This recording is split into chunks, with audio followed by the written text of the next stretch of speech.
राधे कृष्ण। आज मैं सुप्रिया की स्टोरी सुनाने वाली हूँ। सुप्रिया के 4 भाई बहन रहते हैं, 2 बहन और 2 भाई के भाई जुड़वा रहते हैं। सुप्रिया बड़ी रहती है। चारों भाई बहन पढ़ते रहते हैं।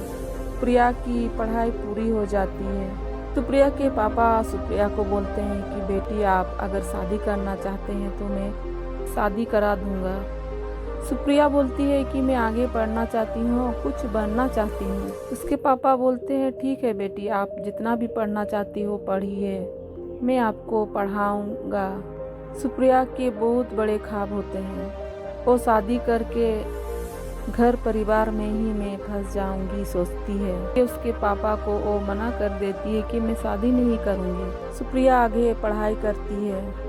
कुछ समय बीतने के बाद उसके पापा का देहांत हो जाता है। उसकी बहन और उसके दोनों भाई छोटे रहते हैं। उन लोगों का पढ़ाई पूरा नहीं हुए रहता है। घर की जिम्मेदारी सारा सुप्रिया उठाती है और घर चलाती है।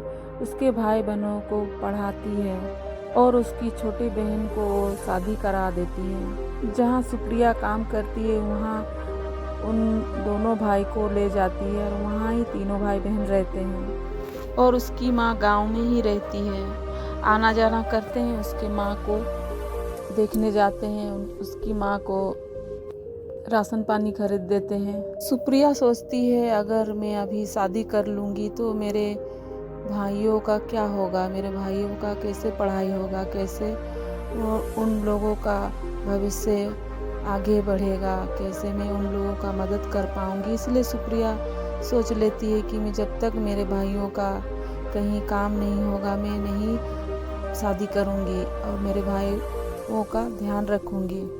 एक दिन सुप्रिया को उसके भाई बोलते हैं, दीदी आप क्या कभी शादी नहीं करेंगे? सुप्रिया बोलती है, आप लोग जब तक भविष्य में नहीं बना लेती हूँ तब तक मैं तो नहीं शादी करूँगी। उसके भाई सुप्रिया को बोलते हैं कि दीदी अगर आप हमारे साथ नहीं होती तो क्या पता हमारे भविष्य का क्या होता, हम पता नहीं क्या होते, क्या कहाँ जाते, क्या करते।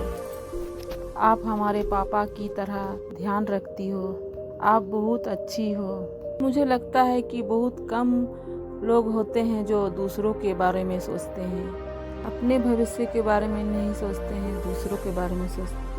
मुझे लगता है वो बहुत महान होते हैं। वो हमारे लिए भगवान के समान रहते हैं।